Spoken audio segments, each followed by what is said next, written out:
Assalamualaikum warahmatullahi wabarakatuh. Bismillahirrahmanirrahim. Alhamdulillahirabbil alamin. Wassalatu wassalamu ala asrofil mursalin wa ala alihi wa ashabihi ajmain. Perkenalkan, saya Nuryadin, calon guru penggerak angkatan 7 Kabupaten Cilacap dari SMP Negeri 1 Kedung Reja. Perkenankan, saya akan menampilkan kegiatan observasi kelas yang terdiri dari 3 tahap, yaitu yang pertama tahap wawancara pra-observasi, yang kedua observasi di kelas, yang ketiga tahap wawancara pasca observasi. Pada kesempatan ini yang akan saya wawancarai atau saya observasi yaitu Ibu Devita Iin Afriani SPD, guru prakarya di SMP Negeri 1 Kedung Reja. Demikian, mari kita bersama-sama simak. Wassalamualaikum warahmatullahi wabarakatuh.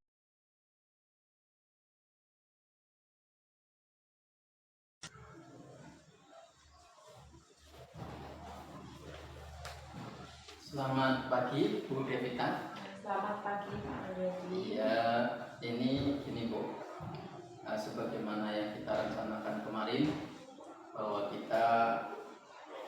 saya selaku calon guru penggerak dan panjenengan selaku dari rekan sejawat atau guru yang bersama saya di sekolah ini bersama-sama mengajar. Namun dalam kesempatan ini saya akan menyampaikan beberapa hal. Yang pertama terkait dengan tugas saya selaku calon guru penggerak, yaitu saya selaku calon guru penggerak ditugaskan untuk menjadi supervisor dalam pelaksanaan observasi pembelajaran. Dan kebetulan saya kemarin sudah matur sama Bu Devita bahwa Bu Devita, saya minta bantuannya untuk berkenan kami atau saya observasi di kelas. Nah, sebelum observasi di kelas ada beberapa hal yang perlu saya sampaikan. Yang pertama, dalam pembelajaran Bu Devita, mata pelajaran apa ya Bu ya? Kebetulan saya mengampu mata pelajaran prakarya Kelas 8. Kelas 8 ya. Pada pembelajaran kelas 8 di sini Ibu Devita, pembahasan yang akan dilaksanakan dalam pembelajaran mengenai apa itu? Untuk topik pembelajaran prakarya kelas 8 kali ini mengenai proses pemanfaatan pengolahan limbah dalam rangka mengurangi sampah limbah. Ya, terima kasih Bu. Untuk pembahasan tentang pemanfaatan limbah tadi, dari tujuan pembelajarannya apa itu? Tujuan pembelajarannya yaitu peserta didik mampu mempraktekkan pemanfaatan pengolahan limbah dan mengurangi sampah. Ya. Oh ya. Kemudian ini Bu, area pengembangan yang hendak dicapai itu seperti apa ya? Untuk ketercapaian sendiri yaitu mengenai kreativitas siswa dalam mempraktekkan mengolah limbah dalam rangka mengurangi sampah. Jadi nanti mereka mempraktekkan dari bahan limbah bekas dipraktekkan menjadi suatu karya yang memiliki nilai manfaat, nilai ekonomis mungkin, sehingga bermanfaat dan diharapkan dapat meningkatkan nilai kewirausahaan. Gitu, Pak. Iya. Strategi apa Bu yang dipersiapkan untuk pembelajaran nanti? Untuk strateginya, pertama-tama itu saya menjelaskan dulu macam-macam limbah, kemudian manfaat limbah, serta saya menayangkan beberapa konten yang berisi tentang pengolahan limbah dan dapat diharapkan mereka itu termotivasi dengan melihat konten-konten tersebut sehingga mereka dapat mempraktekkan suatu karya yang dihasilkan dari limbah gitu Pak. Ya. Terima kasih Bu Devita. Sebelum kita masuk ke kelas, Ya. sebelum observasi, kita sudah melaksanakan praobservasi ini, dan atas perkenannya Ibu Devita, saya sampaikan terima kasih. Dan ini ada juga pendamping kami selaku CTP, yaitu pengajar praktik Bapak Endra Cahyono yang kebetulan menjadi pendamping saya dalam pelaksanaan pendidikan program guru penggerak ini, dan beliau nanti bersama kami, bersama jenengan juga bersama-sama mendampingi saya untuk pelaksanaan observasi. Terima kasih Bu Devita, dan mari kita lanjut ke ruang kelas. Terima kasih.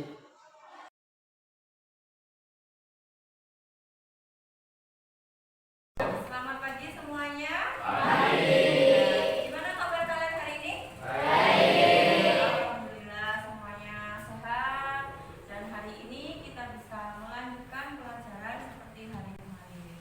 Nah, sebelum kita memulai pembelajaran, marilah kita berdoa terlebih dahulu. Silakan salah satu untuk memimpin doa, kemudian yang lain menyesuaikan. Silakan. Siap, berdoa mulai. Bismillahirrahmanirrahim.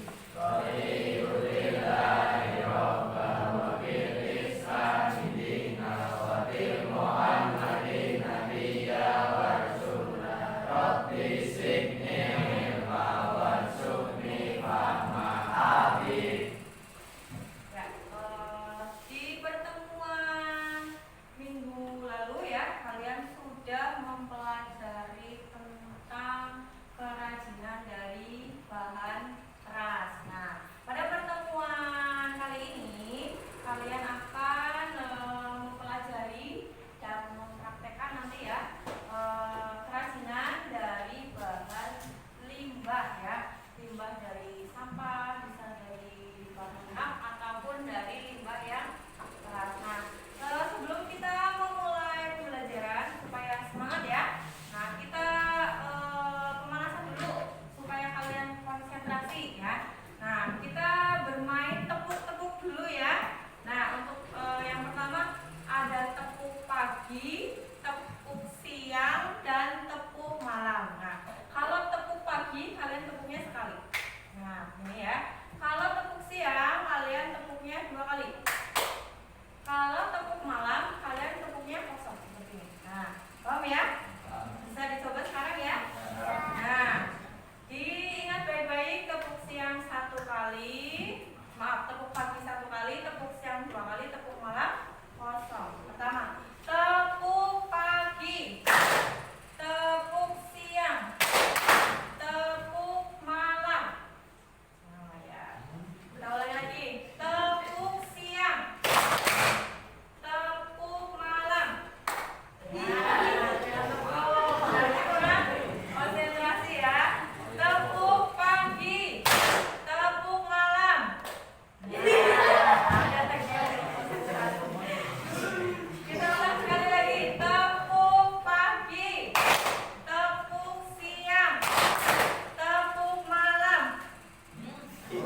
limbah keras. Kalau plastik lu oke, kita lanjutkan.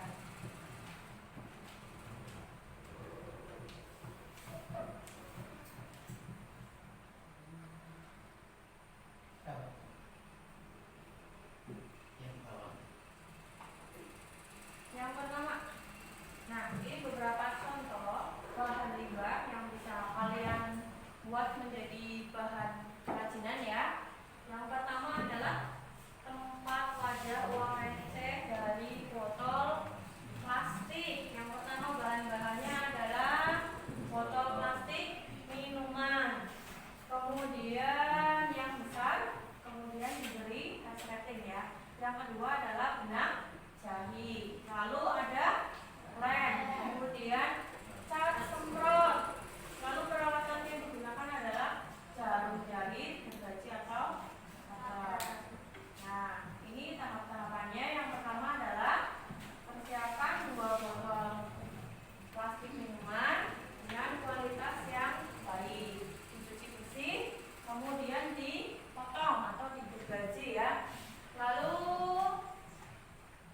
kedua potongan tersebut disatukan, kemudian bagian tengahnya diberi resleting ya. Menggabungkannya dengan cara dijahit dengan jarum dan benang. Lalu yang kelima, tahap finishingnya, yaitu dengan melukis permukaan dengan kuas atau sesuai selera. Kemudian dikeringkan, lalu setelah itu bisa digunakan sebagai tempat uang receh. Yang selanjutnya, nah ini ada lampu hias dari botol plastik. Alat-alatnya ada botol, kemudian ada kayu, ada plastik, cat semprot, kabel, steker, fitting, dan lampu. Lalu alat yang digunakan adalah cutter, spidol, dan pensil. Cara membuatnya, potonglah botol plastik menjadi 2 bagian dengan pisau atau cutter. Kemudian, nah siapkan alat lampu yang terbuat dari kayu dan dilubangi bagian tengahnya untuk menempatkan fitting lampu. Kemudian pengajinan dari bahan limbah keras dan limbah lunak. Ada apa saja tadi? Ada kaca, kemudian ada plastik, lalu ada botol. Nah, untuk selanjutnya kalian akan praktek ya membuat bahan kerajinan dari limbah. Nah, sebelum nanti kalian membentuk kelompok sesuai dengan kelompoknya, hari ini adakah yang tidak hadir? Tidak ada, hadir semua ya. Nah, kalau hadir semua, silahkan kalian membentuk kelompok masing-masing yang sudah terbentuk kemarin. Silakan.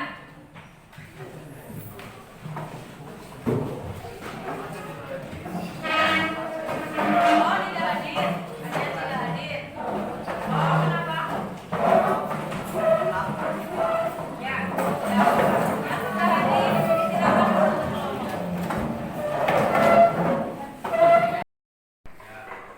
Dari bahan-bahan yang sudah kalian persiapkan, silakan kalian buat sekreatif mungkin untuk dibuat produk kerajinan. Silakan semuanya dimulai. Jika ingin ada yang bertanya, silakan boleh bertanya.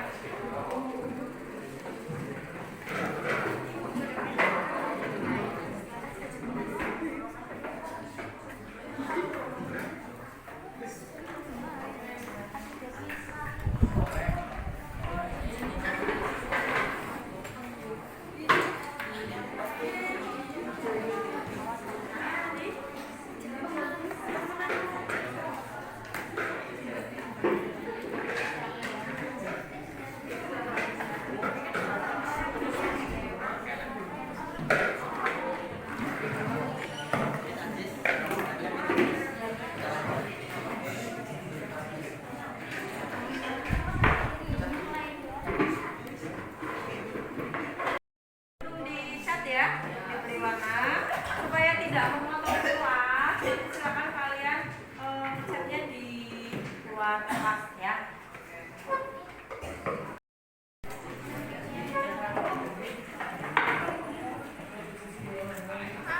Oh, ini punya kuda aja. Bu, ini dipancing.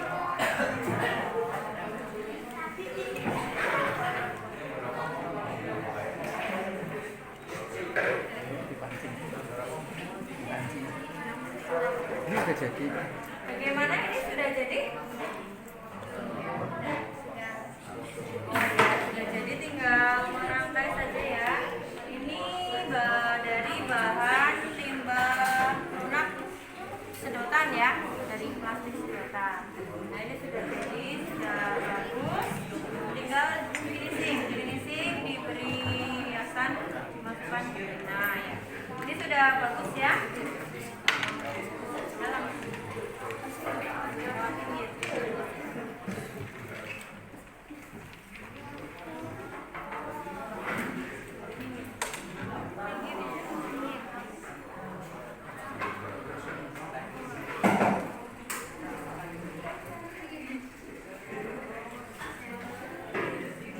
Gimana praktik kalian hari ini? Mengasihkan dan menyenangkan ya. Nah, hari ini kalian sudah berhasil membuat produk kerajinan dari bahan limbah. Nah, ada pun limbah yang kalian bawa hari ini jenis limbah lunak. Dari apa? Dari ada yang dari plastik, ada yang dari galon. Nah, sekarang silahkan salah satu kelompok mempresentasikan hasil karyanya ke depan.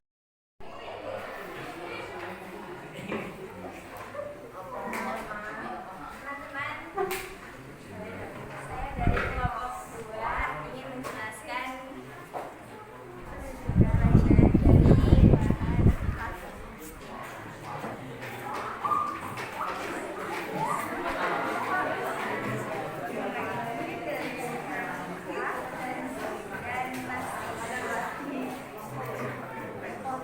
Potnya terbuat dari sedotan.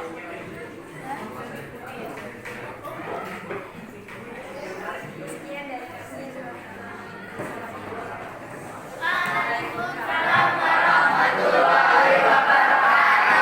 Ya, beri tepuk tangannya. Sudah melakukan praktek ya. Kalian sudah hebat semuanya, bisa memproduksi dari bahan limbah menjadi bahan kerajinan. Nah, tadi adakah kelompok yang belum selesai? Nah, ini kelompok 3 ya. Nanti silakan diselesaikan di rumah. Ya, tinggal finishingnya diberi warna. Untuk kegiatan pembelajaran hari ini, apa yang sudah kalian pelajari tadi? Mempelajari tentang memanfaatkan bahan limbah menjadi kerajinan. Nah, mungkin suatu saat nanti kalian bisa menjadi pengusaha ya, pengusaha kerajinan, kemudian termotivasi dari produk-produk yang sudah kalian buat tadi ya. Nah, produk-produk yang kalian sudah buat tadi itu memiliki beberapa nilai ya. Yang pertama adalah nilai keindahan atau estetik, bisa dijadikan sebagai pajangan ya atau hiasan. Lalu yang kedua apa? Nilai ekonomi ya, itu bisa dijual ya, bisa dijual. Nah, untuk pertemuan selanjutnya kalian akan mempelajari tentang masih limbah tetapi dari bahan keras ya. Kalau tadi kan bahan keras ada kaca, kemudian ada ram ya. Nah, untuk pembelajaran hari ini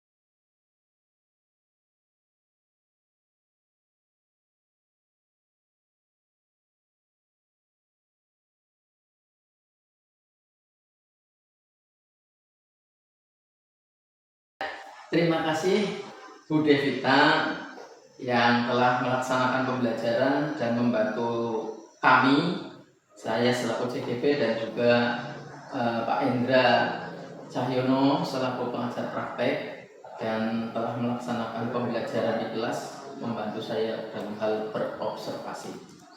Bu Devita, dari yang Ibu laksanakan pembelajaran di kelas tadi sudah memenuhi 4 aspek dan strategi pengembangan dalam pembelajaran.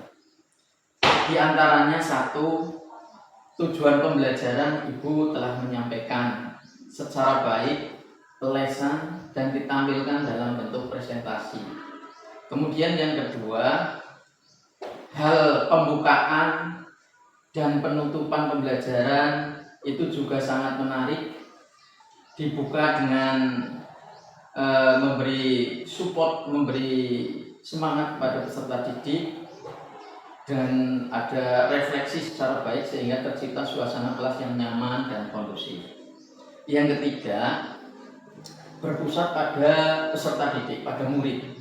Ini juga pada sesi ini sudah berpusat pada murid dan Ibu selaku guru sudah menjadi fasilitator dalam pelaksanaan pembelajaran dengan baik.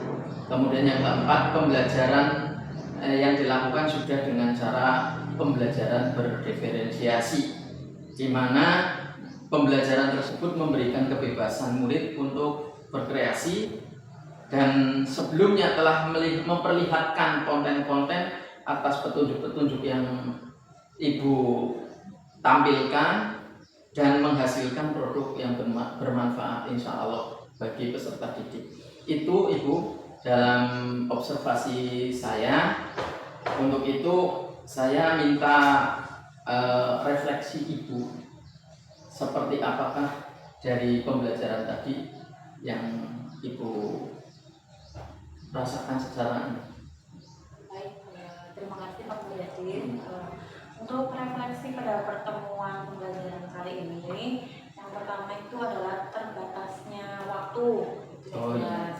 Kemudian yang kedua adalah minimnya bahan-bahan limbah yang diperoleh oleh peserta didik. Jadi peserta didik menginginkan membuat karya ini, tetapi tidak bisa menemukan limbahnya, seperti itu. Jadi mereka akhirnya menggunakan bahan limbah yang mereka temukan atau yang mereka miliki seadanya. Ya, jadi ini berarti keterbatasan alokasi waktu juga ya, karena waktu dalam beberapa menit 2 jam pelajaran ini, jadi waktunya kurang. Tapi anak-anak sudah mendapat, sebelum pembelajaran kan sudah mempersiapkan limbah, tapi cuma yang dipersiapkan seadanya.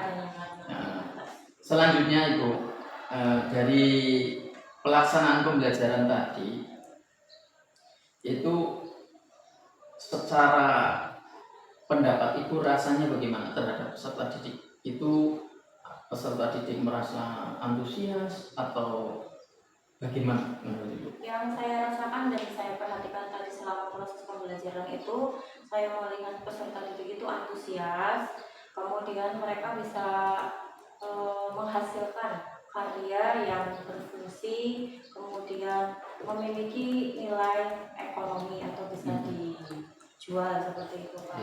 Jadi mereka sudah mendapatkan poin kewirausahaan, itu sudah ada. Hanya seperti tadi itu hanya karena terbatasnya bahan yang diperoleh. Secara keseluruhan itu mereka antusias dari pembukaan, proses pembelajaran hingga ke tahap refleksi. Itu. Ya, saya juga merasakan seperti itu yang tadi mengikuti pembelajaran Ibu tadi. Terus rencana tindak lanjutnya seperti apa Ibu? Untuk rencana tindak lanjutnya masih tentang pembelajaran tentang pengolahan limbah. Mungkin saya berikan referensi atau menunjukkan konten ke konten karya dari pemanfaatan limbah yang bisa go publik atau layak jual, bisa di dalam negeri atau mungkin bahkan bisa ke luar negeri. Jadi intinya siapa tahu suatu hari mereka itu bisa menciptakan lapangan kerja, membuka wirausaha, itu harapan saya. Iya. Gitu, Pak. Terus tantangannya apa, hambatannya apa Bu? Kalau tantangannya sendiri, hambatannya dulu ya Pak. Hambatannya tadi sudah jelas ya, dari bahan yang terbatas. Nah, tantangannya berarti siswa itu harus dapat menyesuaikan dari bahan yang diperoleh itu untuk dibentuk menjadi karya yang memiliki fungsi atau estetika dan nilai ekonomi ya, gitu Pak. Iya, iya. Ya, terima kasih Ibu atas perkenannya dan diizinkannya saya selaku calon guru penggerak untuk mengobservasi Ibu, dan telah didampingi oleh Bapak Endra Cahyono selaku pengajar praktek yang kebetulan mendampingi saya. Itu sebagai mudah-mudahan dari yang panjenengan sampaikan, yang Ibu semuanya lakukan ini akan berlanjut dengan baik, dan di dunia pendidikan ini nanti akan membawa peserta didik kita akan bisa berwirausaha. Amin. Terima kasih Ibu, dan mungkin itu cukup, hanya ucapan terima kasih dari saya. Mudah-mudahan semuanya bermanfaat, dan bermanfaat juga bagi saya, menambah pengalaman ya Pak Indra ya. Itu terima kasih Bu. Terima kasih Pak Indra, terima kasih Pak Indra. Oke.